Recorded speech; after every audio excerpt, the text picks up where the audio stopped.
बार्शी नगरपालिका सार्वत्रिक निवडणूक 2025च्या तयारीला आता वेग आला असून शहरातील प्रत्येक प्रभागात राजकीय हालचाली जोर धरू लागल्या आहेत. यामध्ये प्रभाग क्रमांक 16 विशेष चर्चेत आहे, कारण यंदा या प्रभागात सर्वसाधारण महिला आरक्षण लागू झाले आहे. या पार्श्वभूमीवर सामाजिक कार्यात नेहमी पुढे असणारे सचिन काळे आपल्या पत्नीला या प्रभागातून उभे करण्याच्या तयारीत असल्याचे संकेत मिळत आहे. प्रभाग क्रमांक 16 हा बार्शी नगरपालिकेतील राजकीय दृष्ट्या संवेदनशील प्रभाग मानला जातो. येथील स्थानिक प्रश्नांबरोबरच सामाजिक व धार्मिक कार्यक्रमांमधील सक्रिय सहभागामुळे नागरिकांचे लक्ष या प्रभागाकडे वेधले जात आहे.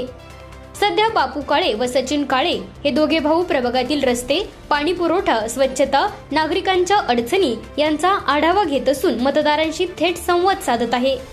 हे दोन्ही काळे बंधू सामाजिक आणि धार्मिक कार्यात सातत्याने सक्रिय असलेले नाव आहे. अनेक तरुणांना सोबत घेऊन त्यांनी गेल्या काही वर्षात विविध सामाजिक उपक्रम राबवले आहे. त्यांच्या या कार्यामुळे प्रभागात त्यांचा विस्तृत जनसंपर्क आणि चांगली ओळख निर्माण झाली आहे. स्थानिक नागरिकांमध्ये त्यांची सहज उपलब्ध व्यक्ती अशी प्रतिमा तयार झाल्याने त्यांची पत्नी उमेदवारीसाठी सौ उज्ज्वलाताई सोपल व सौ निर्मलाताई बारबोले यांच्या मार्गदर्शनाखाली असल्यामुळे त्या विचारात असल्यास स्थानिक पातळीवर चांगला प्रतिसाद मिळण्याची शक्यता व्यक्त केली जात आहे. बापू काळे हे कायम आपल्या नेत्याशी एकनिष्ठ राहून सोशल मीडियामध्ये सक्रिय असतात व त्यांचे बंधू सचिन काळे हे शिवतेज प्रतिष्ठानच्या माध्यमातून कला, क्रीडा व सांस्कृतिक व धार्मिक कार्यक्रम, गणेश उत्सव, नवरात्री उत्सव यामध्ये अग्रेसर असतात. याच अनुभवाचा फायदा घेऊन बापू काळे बंधुराजांच्या पत्नीस उभे करण्याच्या तयारीत आहे.